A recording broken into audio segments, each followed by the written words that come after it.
चांद फतह के बाद भारत अब मिशन सूर्य की तैयारी में जुटा हुआ है और देश का पहला सोलर मिशन 2 सितंबर को लॉन्च हो सकता है। दर्शकों, बिल्कुल ठीक सुन रहे हैं आप। इतना ही नहीं, सूर्य का अध्ययन करने के लिए स्पेसक्राफ्ट भेजा जाएगा और भारत के इस स्पेसक्राफ्ट का नाम होगा आदित्य L1।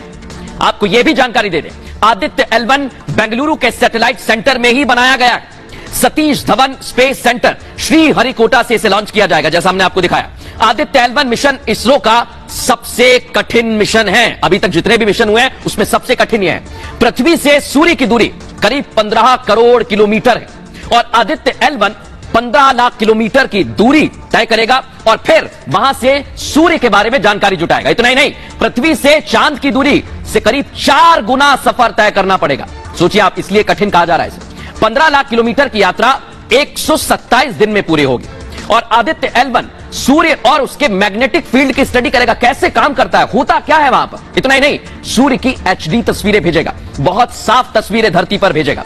सूर्ययान मिशन पर 378 करोड़ रुपए की लागत आएगी, संभावित है अभी। और सूर्य से निकलने वाली अल्ट्रा वायलेट किरणों की स्टडी करने में यह सक्षम होगा। इतना ही नहीं, अल्ट्रा वायलेट किरणों को लेकर अभी तक दुनिया में ज्यादा जानकारी नहीं है, इसलिए बहुत महत्वपूर्ण भी है। एक्सरे उत्सर्जन और प्लाज्मा की जानकारी भी जुटाएगा और सूर्य पर होने वाले विस्फोट के बारे में पता लगाएगा। सूर्य से निकलने वाली गर्मी, कितनी गर्मी टेम्परेचर होता है, सूर्य का तापमान क्या होता है, इसका भी पता लगाया जाएगा। और तो और अंतरिक्ष, मौसम समेत तमाम पहलुओं का अध्ययन करेगा।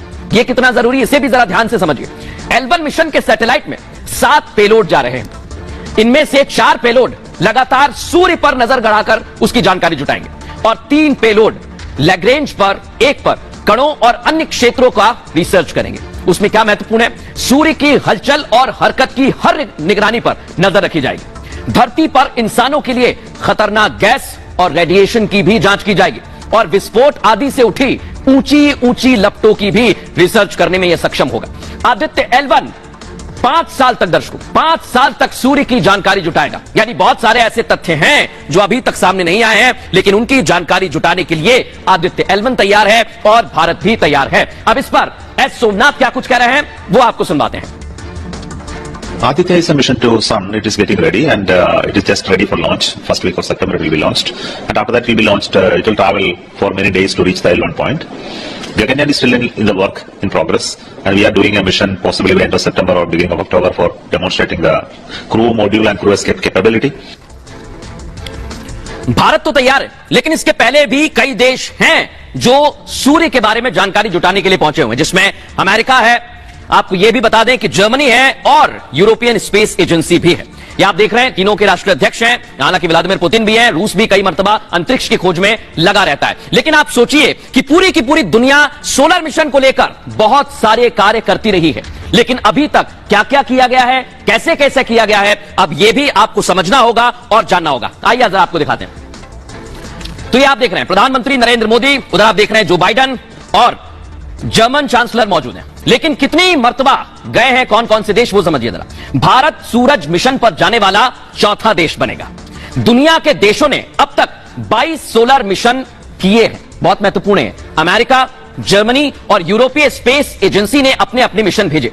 नासा ने अब तक 3 मुख्य मिशन भेजे हैं। नासा बहुत कोशिश कर रहा है। इन 22 मिशन में से एक फेल हुआ है दर्शकों, और एक मिशन आंशिक तौर पर फेल माना गया है। भारत का सोलर मिशन दूसरे देशों के अभियान से थोड़ा सा अलग है। कैसे? अल्ट्रा वायलेट किरण, एक्सरे उत्सर्जन और प्लाज्मा, तीनों की जानकारी जुटाएंगे और इन तीनों का असर बहुत ज्यादा पड़ता है धरती पर। इनमें काफी ज्यादा रेडिएशन निकलती है जो बहुत घातक होती है।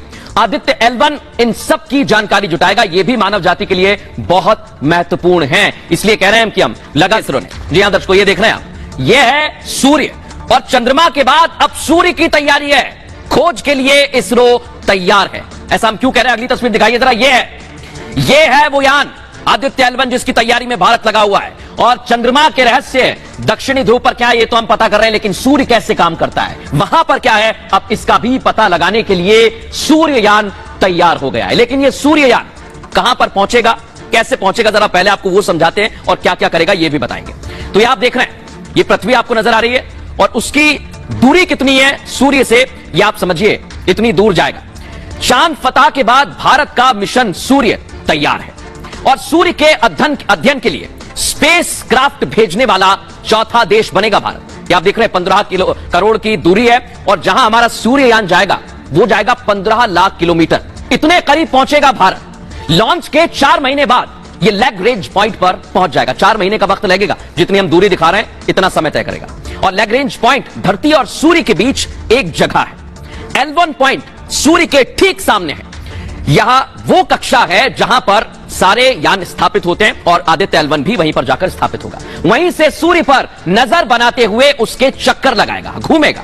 इतना ही नहीं, यह धरती से 15 लाख किलोमीटर दूर और सूरज के पास होगा। इस जगह पर जो भी अभी तक गया है, जो भी ऑब्जेक्ट जाते हैं वो स्थिर होते हैं, स्थिर रहते हैं और इसलिए इसे अंतरिक्ष का पार्किंग स्पेस कहा जाता है। यानी यहां पर जाकर यान रुक जाते हैं और फिर स्टडी करते हैं। इस जगह पर ग्रहण का भी असर नहीं पड़ता है दर्शकों, ये इतना करीब होता है। इसी जगह पर दूसरे देश के भी सैटेलाइट मौजूद हैं।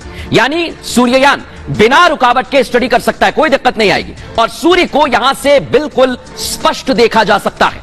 धरती और सूर्य के बीच कुल 5 पार्किंग पॉइंट हैं दर्शकों। इतना ही नहीं है, आप समझिए जरा, ये ऐसे ही काम करता है, लेकिन इसको भेजने के लिए क्या तैयारी की जाएगी, कैसे भेजा जाएगा, तो वो भी भारत के पास है। वो है, ये आप देख रहे हैं, PSLV rocket, polar satellite launch vehicle. ये भारत की आन बान और शान है दर्शकों।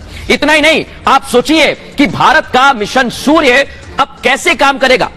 ऐलान तो होने वाला है, इसके लिए लंबे समय से तैयारी की जा रही है, लेकिन कैसे काम करेगा, कितना खास रहेगा, आपको वो भी समझाते हैं। हम पहुंचा है, वो कैसे कार्य कर रहा है वो आपको दिखा रहा हूं। ये आप देखिए जरा, कार्य प्रगति पर है, कार्य चल रहा है और जैसा हमने सोचा वैसे वैसे लैंडर विक्रम ने काम किया है। लेकिन अब आपको मैं एक और तस्वीर दिखाने वाला हूं जो है प्रज्ञान रोवर की। अगली तस्वीर दिखाइए जरा।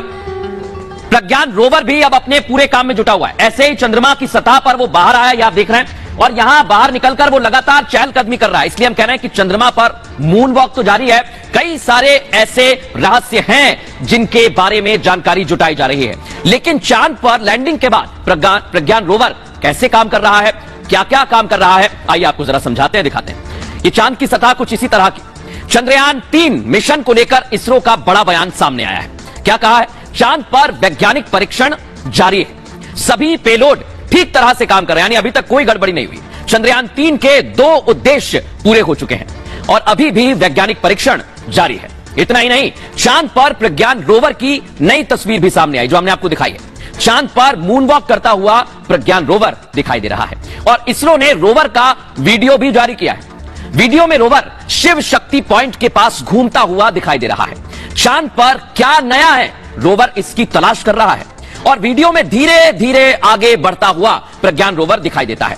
लैंडिंग के बाद से लैंडर और रोवर दोनों ठीक स्थिति में हैं। लैंडर और रोवर अच्छी तरह से अपना काम भी कर रहे हैं।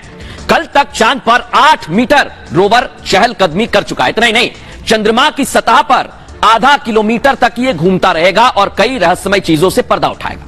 वीडियो में चांद के गड्ढों से बचते हुए रोवर चलता हुआ साफ तौर पर देखा जा सकता है। चांद पर वायुमंडल नहीं है दर्शकों, वहां पर कोई वायुमंडल मौजूद नहीं है। ऐसे में कोई भी वस्तु चंद्रयान 3 को हिट कर सकती है, यानी टकरा सकती है। वो कोई उल्कापिंड हो सकता है या कोई भी वस्तु हो सकती है। अगर तेज गति से टकराएगी, ऐसी स्थिति में लैंडर और रोवर दोनों को नुकसान पहुंचेगा, वो नष्ट भी हो सकते हैं। फिलहाल लैंडर और रोवर दोनों ही शानदार काम कर रहे हैं, अभी तक कोई दिक्कत नहीं आई है। अब दुनिया के तमाम देशों को इनके नतीजों का इंतजार है, यानी रिजल्ट्स का इंतजार किया जा रहा है। अब आपको सुनवाते हैं, क्योंकि वैज्ञानिकों की नजर है कैसे काम कर रहे हैं, अभी तक क्या क्या किया है, सुनिए जरा। प्रधानमंत्री आप लोगों से आज मुलाकात करने के लिए आए थे, उन्होंने कहा कि आप लोगों के दर्शन के लिए आया हूँ, कैसा लगा? सुन के बहुत बढ़िया लगा और हम लोग लैंडर और रोवर टीम से है। बहुत खुशी हुई कि प्रधानमंत्री जी आए, पर्सनली हमसे मिले और हमको इतने प्राउड फीलिंग करवाया। We are very very happy. और वुमेन एम्प्लॉयज को स्पेसिफिकली मिलने आए, that was really great of him. We are very happy. ऐसा नहीं लगता है कि पीएम जब आते हैं तो आगे और प्रोजेक्ट के लिए और हौसला मिलता है? सर्टनली ना, हम लोग और जी जान से करेंगे, इससे भी एडवांस टेक्नोलॉजी बनाएंगे, इससे भी ऐसा बड़ा काम करेंगे जिससे कि हमारा देश और रोशन हो सके। और हमें भी खुद बहुत अच्छा लगता है कि जब हमें इतना 14 करोड़ लोगों का appreciation, well wishes, everything is behind us, pushing us to do better. So we are very lucky for this opportunity. आपने सुना, इनका कहना है कि हम प्रेरणा ले रहे हैं और बेहतर कार्य करेंगे और उसकी तैयारी